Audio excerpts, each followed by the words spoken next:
Hello বন্ধু, তোমরা কেমন আছো? আশা করি ভালো আছো। আর আমিও খুব খুব খুব ভালো আছি। তো সকালবেলা দেখো যত কাজ ছিল বাসি আসি সব কাজ করে নিয়ে আমি বসে গেছি নিজের কাজে চা খেয়ে। আর আজকে হচ্ছে বৃহস্পতিবার, আর জানোই তো বৃহস্পতিবার দিন একটু বেশি কাজ থাকে মেয়েদের। যারা বৃহস্পতিবারে পুজো করো তারা জানো। তো সকালবেলায় বাসি কাজ সব সেরে নিয়েছি, তো নিজের কাজটা করে নিই, কাটতে বসে গেছি পাতাটা। তো পাতাটা কাটা হয়ে যাক, তারপরে যা কাজ আছে স্নান করে নিই, স্নান করবো। তারপরে আবার সারাদিনকার কাজ, রান্না বান্না, মেয়েদের তো কাজের শেষ নেই, সবাই জানে।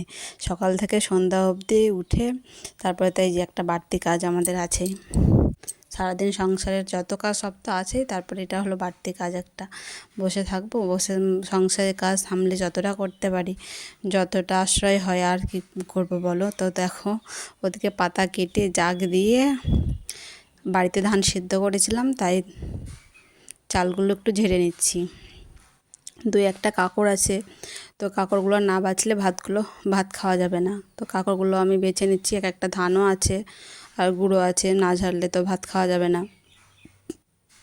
যেহেতু বাড়ির চাল। তো চাল ঝেড়ে চান টান করে দেখো আমি পুজো করে নিলাম, বৃহস্পতিবারে পুজো। আর হ্যাঁ, আমি তো এখন লক্ষ্মীর ঘট পাততে পারি না, 1 বছর পাতা হবে না, যেহেতু আমার জ্যাঠা শ্বশুর মারা গেছে। 1 বছর আমরা করতে পারবো না, তো 1 বছর পর আবার করতে পারবো, আবার প্রত্যেক বৃহস্পতিবার আমি ঘট পাততে পারবো। তো এখন এমনি পুজো দিয়ে নিলাম। তো পুজো দিয়ে খেতে চলে এসেছি। কালকে ষষ্ঠী ছিল, গতকালকে ষষ্ঠী ছিল, আর আজকে হচ্ছে বৃহস্পতিবার। তো চিড়ে আম দই খেয়ে ওদিকে বড় মশাই চলে গেছে কাজে, বড় ছেলেটাও একটু খেয়েছে, আর আমি একটু খেয়ে বসে গেছি নিজের কাজে।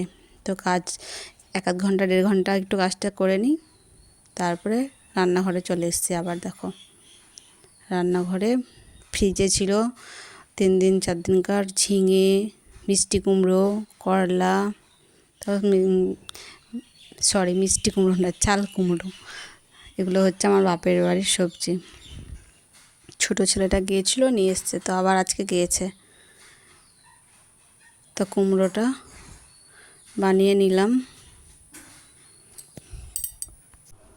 আর ঝিঙেগুলো কেটে নিচ্ছি, করলাগুলো কেটে নিচ্ছি। করলাগুলো কেটে নিয়ে করলা, ওদিকে কুমড়ো ভাজা বসিয়ে দিয়েছি, আর এদিকে করলাগুলো ভাজা বসিয়ে দেব, আর ওদিকে তরকারিগুলো কেটে নেব। আর তেল ছিল না, তেলটা ঢেলে নিলাম একটু, যেহেতু বাড়িরই তেল, আমরা তেল কিনি না, ঘরের সরষের তেল। তো কুমড়োগুলো দিয়ে দিচ্ছি, ভেজে নেব। এদিকে কুমড়োগুলো ভাজা বসিয়ে দেবো, এদিকে ভাজা হবে, আর ওদিকে আরও যে সবজিগুলো আছে সেগুলো আমি কেটে নেব। লবণ দিয়ে দিলাম, আস্তে আস্তে ঢাকা দিয়ে ভাজা হোক। এদিকে বসিয়ে দিলাম, আর এদিকে করলাগুলো আগে কেটে নিয়েছি, আর এই যে ঝিঙেগুলোও কেটে নিচ্ছি।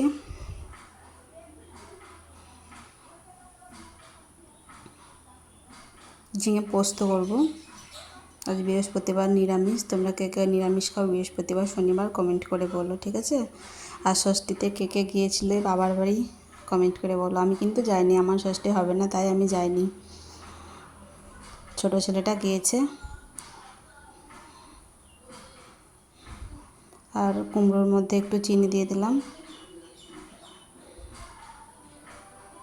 একটু চিনি না দিলে ভালো লাগবে না। যে কোনো ভাজা মানে ভাজা আলু, মানে যে কোনো বেগুন ভাজা সব কিছু ভাজাতে আমি একটু চিনি দিয়ে দিই। আর এদিকে করলা ভাজা হয়ে গেছে, আর ওইদিকে মুড়ি দেখলে, মুড়িটা ছোটো ছেলেটা চলে এসছে বলতে বলতে আমার বাবার বাড়ি থেকে, তাই ওকে দিলাম মুড়ি, খেয়ে স্কুল যাবে। আর এদিকে কুমড়ো ভাজা হয়ে গেছে, করলা ভাজা হচ্ছে, আর ঝিঙে পোস্তটা বসাবো। করলা ভাজাটা নামিয়ে নেব তারপরে।